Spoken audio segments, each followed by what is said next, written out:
अस्सलाम वालेकुम नाज़रीन, मलिक फ़ियाद निज़ामी एडवोकेट आपके साथ हाज़िर है। हम फिर रहे 1877 में एक अंग्रेज़ ने कानून दिया जिसका नाम था स्पेसिफिक रिलीफ एक्ट। यानी आपको रिलीफ चाहिए स्पेसिफिकली, उसका एक एक्ट बनाया गया 1877 में। हम वो पढ़ रहे। हमने सबका वीडियो में पढ़ा था section 39। Section 39 cancellation of instrument पे। सेक्शन 12 से लेके सेक्शन 30 तक हमने पढ़ा एग्रीमेंट। सेक्शन 31 से सेक्शन 34 तक हमने पढ़ा इंस्ट्रूमेंट। सेक्शन 35 से सेक्शन 38 तक हमने पढ़ा कॉन्ट्रैक्ट। और आज फिर आ गया इंस्ट्रूमेंट। नाजरीन, मैंने पहले भी गुजारिश की कि YouTube पे एक कंपटीशन है। अब इस कंपटीशन में हम भी शामिल हैं। छोटा मुंह बड़ी बात कर रहा हूं कि सेक्शन 31 से लेके सेक्शन 41 तक दो चीजें आपके सामने आई, इंस्ट्रूमेंट एंड सेकंड कॉन्ट्रैक्ट। अब कॉन्ट्रैक्ट क्या है? कॉन्ट्रैक्ट इटसेल्फ एक मुआहदा है। और हमने सेक्शन 35, सेक्शन 36 और सेक्शन 37, सेक्शन 38 क्या पढ़ा उसमें? हमने पढ़ा रेसियन ऑफ कॉन्ट्रैक्ट। कॉन्ट्रैक्ट है, उसकी रेसियन है। अब यहां थोड़ा सा डिफरेंस देखेंगे कि what is difference between instrument and contract. हमने शुरू से टाइटल को पकड़ा था। हमने कहा जी कि टाइटल जो है ना, ये दर हकीकत मलकियत है। और हमने कहा कि टाइटल जो है वो प्योर टाइटल जो है वो हमें नहीं मिल रहा। फिर हमें थोड़ी सी उम्मीद पैदा हुई, और उम्मीद पैदा हुई इंस्ट्रूमेंट की सूरत में। इंस्ट्रूमेंट आ गया, हमने कहा जी टाइटल हमें नजर आने लग गया। इट्स मीन कि इंस्ट्रूमेंट इटसेल्फ टाइटल की दस्तावेज है। अब दोस्त कह रहे, कानून भी यही लिखा है कि जब आपके राइट्स कन्वेयंस टू अदर्स, सफर करते हुए दूसरी तरफ जा रहे आपके राइट्स। अब राइट्स जो है वो कहां से इस्टेब्लिश होते हैं? राइट्स वो टाइटल से इस्टेब्लिश होते हैं। नाजरीन, हम सेक्शन 39 हमने सबका वीडियो में पढ़ा। सेक्शन 40 पे चलते हैं आज। और व्हाट इंस्ट्रूमेंट में पार्शियली कैंसल्ड। सेक्शन 40 में कहा गया कि कौन सा ऐसा एग्रीमेंट है जो कि पार्शियली भी कैंसल हो सकता है। व्हाट इंस्ट्रूमेंट, या कोई एग्रीमेंट नहीं जिक्र किया गया, कोई कॉन्ट्रैक्ट नहीं जिक्र किया गया, ओनली इंस्ट्रूमेंट का जिक्र किया गया। और इंस्ट्रूमेंट में इटसेल्फ आपको मलकियत, ओनरशिप नजर आएगी। Very much clear issue is here. Now, अब अगर इस इंस्ट्रूमेंट के अंदर मलकियत है, और मलकियत जो है वो हमने देखनी है कि वो पार्शली उसको हम कैंसल कैसे करेंगे। देखिए रेक्टिफिकेशन होगी या रसियन होगी, वो रेक्टिफिकेशन या रसियन भी तो टाइटल की दस्तावेज को या टाइटल को कंसीडर करते हुए आप उसकी रेक्टिफिकेशन करेंगे या उसकी रसियन करेंगे। सिमिलरली अब यहां आ गया इंस्ट्रूमेंट, और इंस्ट्रूमेंट में आज हमने देखने कि इंस्ट्रूमेंट में डॉक्यूमेंट्स कौन कौन से हैं। यह बात याद रखिएगा कि इंस्ट्रूमेंट जो है, हमने कहा जी कि इसमें ना टाइटल है, तो अब टाइटल जो है ये म्यूटेशन से भी टाइटल आ सकता है। म्यूटेशन के बाद विरासत से भी टाइटल आ सकता है। विरासत के बाद आप टाइटल शिफ्ट करके किसी और को भी ट्रांसफर कर सकते हैं, लेकिन टाइटल पीछे देखना पड़ेगा कि टाइटल पीछे जो ट्रांसफर हुआ है आपको, उसकी बेसिस क्या है। मैं इसीलिए कहता हूं कि आप हमेशा जब भी किसी म्यूटेशन को चैलेंज करने लगे, उसकी मनसूखी में जाने लगे, तो आप पहले उस टाइटल को ढूंढिए। आप वो टाइटल आपको मिलेगा कैसे, आप उसकी छांट कीजिए, पटवारी के पास जाइए और उसे बताइए कि ये जो नाम आ रहा है ना, ये पीछे कैसे कैसे कैसे कैसे लिंक होता जा रहा है। अब सडनली इस तरह होता है, या फिर टाइटल को डिस्प्यूटेड बना भी दिया जाता है। अब अगर टाइटल को आपने डिस्प्यूटेड बना दिया है और डिस्प्यूटेड बना के आप उसकी कैंसिलेशन में चले गए हैं, और कैंसिलेशन आप चाहते हैं कि पार्शली हो। अब पार्शली से मैं थोड़ा सा आपको वजाहत करता चलूं। पार्शली कैंसिलेशन इस तरह हो सकती है कि दो भाई हैं और तीसरी बहन, इन्होंने किसी डी पार्टी के साथ एग्रीमेंट कर लिया। अब दर हकीकत जो बहन थी, सी जो बहन थी, उसने डी के साथ कॉन्ट्रैक्ट नहीं किया। अब कॉन्ट्रैक्ट लिखा गया, एग्रीमेंट लिखा गया, उनके राइट्स जो हैं वो ट्रांसफर हो गए। अब उनके राइट्स ट्रांसफर होके उनकी रजिस्ट्रेशन भी हो गई सब रजिस्ट्रार के पास।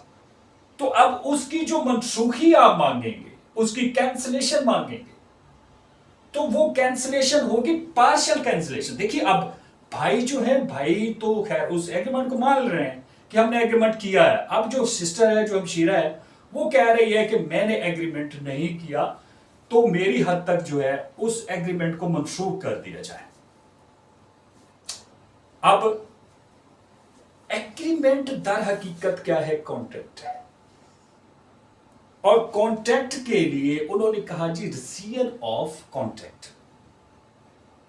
तो फिर ये कहां से आ गया, ये एग्रीमेंट इस मिसाल में कैसे आ गया भाईजान? ये दर हकीकत इंस्ट्रूमेंट के लिए है। अब वो जो इंस्ट्रूमेंट होगा ना, दैट इंस्ट्रूमेंट वो मैच्योर प्योर ओनरशिप पे, टाइटल पे खड़ा होगा। और जब इंस्ट्रूमेंट मैच्योर टाइटल पे खड़ा होगा, तो वो इंस्ट्रूमेंट जो होगा, उस इंस्ट्रूमेंट को आप पार्शियली भी उसको मनसूख करवा सकते हैं। यह सेक्शन 40 ने आपको बताया। अब हम चलते हैं सेक्शन 41 की तरफ। अब सेक्शन 41 में कंपनसेशन का जिक्र किया गया। कंपनसेशन ये है कि अगर आप कोर्ट के अंदर एक दावा दायर हुआ, दावा दायर दौरान समात, अब कोर्ट को ये एडजस्ट हुआ, महसूस हुआ, कोर्ट इस नतीजे पे पहुंची कि इसमें जो लॉस है ना, लॉस फला पार्टी का है, मतलब जहर पार्टी का जो है वो लॉस है।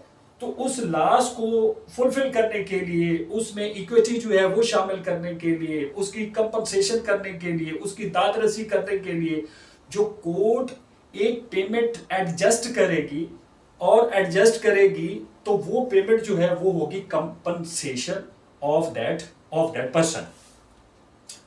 अब सेक्शन 41 तक आपने पढ़ लिया। नाज़रीन, गुजारिश ये है कि आज थोड़ा सा टाइम आपसे लूंगा, चूंकि हमने बात की थी सेक्शन 12 से लेके सेक्शन 30 तक, और बात हमने की थी एग्रीमेंट की। अब एग्रीमेंट फिर कॉन्ट्रैक्ट पे भी आए, इंस्ट्रूमेंट पे भी आए। हमने इंस्ट्रूमेंट को भी देखा, कॉन्ट्रैक्ट को भी देखा, एग्रीमेंट्स को भी देखा। आज हम थोड़ा सा आगे बढ़ेंगे। Relation between public and person, public and person as well as state relation.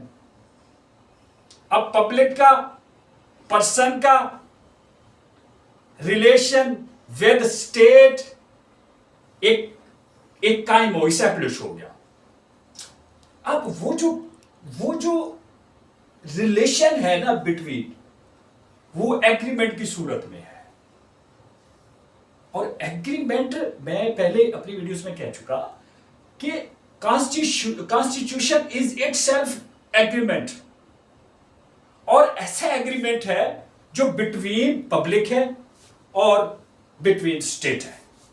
State and public के दरमियान जो एग्रीमेंट होगा उसको हम कहते हैं कॉन्स्टिट्यूशन। अब थोड़ा सा ना आगे भी बढ़ते हैं। आपने सुना होगा एक सिंतास मुआहदा हुआ। अब सिंतास मुआहदा जो है वो तो बिटवीन स्टेट टू स्टेट है। हाँ, तो भाई स्टेट के साथ जो एग्रीमेंट्स होते हैं, जो हम आजकल ले रहे हैं, लोन जो ले रहे हैं, कर्जे जो ले रहे हैं, वो भी तो एक एग्रीमेंट के तहत ही हम हासिल कर रहे हैं ना। अब इनकी इन्फोर्समेंट कहां जाके होती?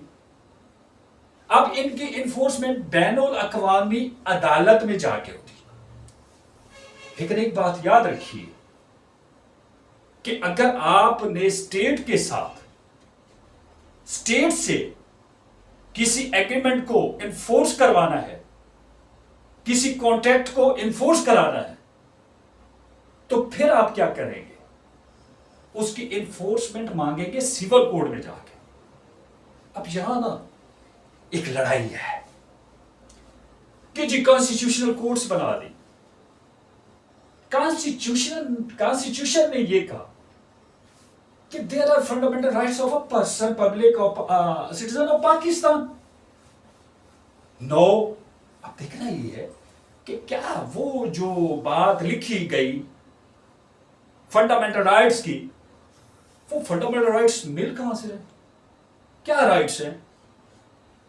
मैं फिर चलता हूं जामे मस्जिद बदरी की तरफ, इस्लामाबाद वाली मस्जिद की तरफ। अब आपने सुना थ्रू सोशल मीडिया कि जी एक कॉन्ट्रैक्ट हो गया बिटवीन जामिया मस्जिद की कमेटी, इंतजामिया के दरमियान और गवर्नमेंट के दरमियान एक एग्रीमेंट हो गया। अब अगर वो एग्रीमेंट इन्फोर्स नहीं होता तो क्या वो कमेटी या वो जो इंतजामिया है मस्जिद की, वो क्या खामोश बैठ जाए? No no no no no, they will have to file a suit for the performance of that agreement, and for that agreement जो परफॉर्मेंस आप दावा दायर करेंगे, वो कहां करेंगे? सिविल कोर्ट में जाएंगे। अगर स्टेट जो है वायलेट कर रही है एग्रीमेंट को, तो अब अगर स्टेट कोई वायलेशन करती है, किससे? अपनी पब्लिक से, तो इसलिए कहा गया जी कॉन्स्टिट्यूशनल कोर्ट्स बना दी जाए, आईनी अदालतें बना दी जाए, जो सुपरविजन कर सके किनको? स्टेट को, और as well as the constitution को, उस एग्रीमेंट को, ताकि स्टेट एग्रीमेंट के मुताबिक, उस मुआहदे, उस कॉन्स्टिट्यूशन के मुताबिक वो रन कर सके, चल सके। तो यहां तक हमने इसी तरह सित्तास मुआहदा है, तो हम कहते हैं जी हम बैनुल अक़वामी जो है वो अदालत में जो है हम रजू करेंगे। और इसी तरह जो इंडिपेंडेंसी के जो राइट्स हैं for the all over the world, वो कहां जाके डील विद होते हैं? वो इंटरनेशनल कोर्ट्स जो है, बैनुल अक़वामी अदालतें जो है, वहां जाके वो डील होते हैं।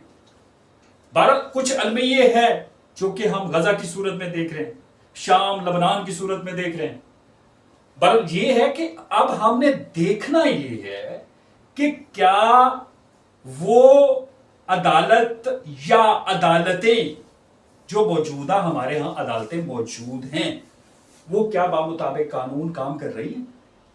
अब ये सारे का सारा अंग्रेज हमें बता के गया कि भाई आपके पास कौन कौन सी रेमेडीज हैं, आपने कैसे अवेल करनी है, किन सूरतों में आपने अवेल करनी है। अब देखिए ना, ये सेक्शन 39 की तरफ फिर दोबारा चलते हैं। सेक्शन 39 में उन्होंने कहा wide voidable serious injury apprehension. ठीक है, अब ये एक बात आपको बताता चलो कि ये सेक्शन 39 या कैंसिलेशन ऑफ इंस्ट्रूमेंट का दावा दायर करने में जो मेन एलिमेंट है ना, जो कोर्ट ने एडजस्ट करना, वो कौन सा है? वो है apprehension, apprehension of serious and injury, serious harm, serious loss. उसकी सूरत में जो आपको मिलेगी वो मिलेगी आपको इंस्ट्रूमेंट की सूरत में, इंस्ट्रूमेंट की सूरत में। और जब आप इसको असेस कर जाएंगे कि उस इंस्ट्रूमेंट की सूरत में आपको कोई काज हो सकती है सीरियस इंजरी, तो फिर वो क्या होगी कि फिर वो उसको देखा जाएगा कि वो वाइड है या वाइड एबल है। तो अपना बहुत सारा ख्याल रखिएगा। आज हमने सेक्शन 41 तक मुकम्मल कर ली। इंशाल्लाह अगली वीडियो में हम सेक्शन 42 पढ़ेंगे। Thank you very much. Thank you.